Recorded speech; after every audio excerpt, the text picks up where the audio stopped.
Special executive চাকরি প্রার্থীরা রাগে ক্ষোভে হতাশায় ছিঁড়ে ফেললেন তাদের কাগজপত্র। আজ তারা শান্তিপূর্ণ ডেপুটেশনে গিয়ে তাদের হতাশা ব্যক্ত করলেন। কি বলেছেন তারা সংবাদ মাধ্যমে শুনুন। স্পেশাল এক্সিকিউটিভ চাকরি প্রার্থীদের বক্তব্য। তারা চাকরি চায় না, চাকরি লাগবে না তাদের। তারা হতাশায়, চিন্তায়, তারা একেবারে বিপর্যস্ত। কি বলেছেন শুনুন।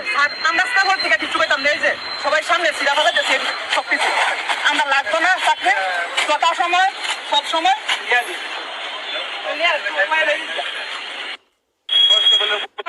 যেটা ভালো মনে হয় আমরা স্থাপন থেকে কিছু পেতাম নেই যে সবাই সামনে সিরা ফেলাতেছে সবকিছু আমরা লাগতো না চাকরি যথা সময় সব সময়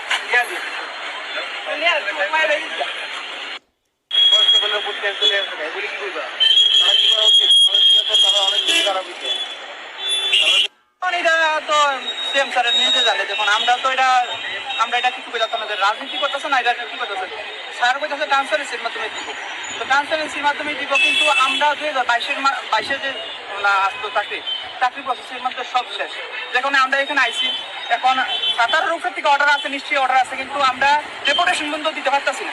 যে গ্যাসের 2 জন যেমন লেগে 2 জন গেল, আমরা রিসিভ আবার আমরা দেবো না, কারণ একবার রিসিভ দেবো হয়েছে, এবার আমরা রিসিভ পর্যন্ত দিচ্ছে না। রিসিভ দিচ্ছে না কি কারণে? তাহলে দপ্তর থেকে কই দপ্তর না যে আমরা আশ্বাস দিচ্ছে, ঠিক আছে। এবার আমরা রিসিভ এই যে আমরা তারা আমি বুঝতেছি না, তারার অর্ডার আছে ঠিক তারা আমরা এরকম করতেছে, তা আমরা ডেপুটেশন বন্ধ দিতে পারছি না। বাকিরা তো ডেপুটেশন দিচ্ছে, আমরা স্পেশালি কিছু ডেপুটেশনটা বন্ধ দিতে পারতেছি না। তা আমরা কি করবো? আমরা বেকারে ভাবে মরু, এতটুকুই আমার কোয়া। এদিক তো চাকরি হইতেছে, কিন্তু আমরা 6000+, যেটা বড় সংখ্যক। ত্রিপুরার ভিতরে আইন কানুনের ব্যবস্থা সবাই দেখতেছে, ঠিক আছে।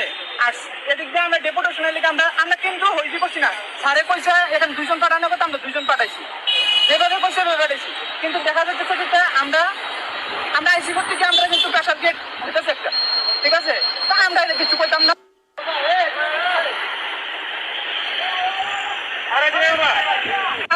যেটা ভালো মনে হয় আমরা স্থাপন থেকে কিছু পেতাম নেই যে সবাই সামনে সিরা ফেলাতেছে সবকিছু আমরা লাগতো না চাকরি যথা সময় সব সময়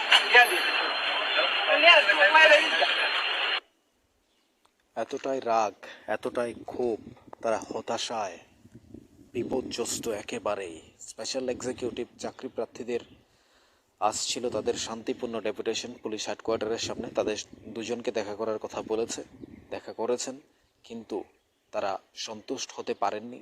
মাননীয় মুখ্যমন্ত্রীও কিছুদিন আগে বলেছিলেন তাদেরকে যথাসময়ে রেজাল্ট দেওয়া হবে, চিন্তাভাবনা করার প্রয়োজন নেই, লেখালেখি করার প্রয়োজন নেই। কিন্তু চাকরি প্রার্থীরা হতাশ, তারা বিভ্রান্ত, চিন্তিত, একেবারেই তারা চিন্তায় বিপর্যস্ত হয়েছেন। তারা আজ রেজাল্টের আশায় গিয়েছিলেন, সঠিক সদুত্তরের আশায় গিয়েছিলেন, কিন্তু তারা হতাশ, তারা চিন্তাগ্রস্ত। তারা বলছে আজকের পরে তারা কিছুই বলবেন না, তাদের চাকরির প্রয়োজনই নেই। মাননীয় মুখ্যমন্ত্রী কি বলছেন সেটা তারা জানেন না, অর্থাৎ তাদের কথা তারা ব্যক্ত করেছেন। আপনাদের কি মনে হয় জানাবেন কমেন্টস বক্সে। থাকুন নিউজ ত্রিপুরা 1 চ্যানেলের সাথে। প্রতি মুহূর্তের আপডেট আমরা আপনাদের সাথে তুলে ধরবো।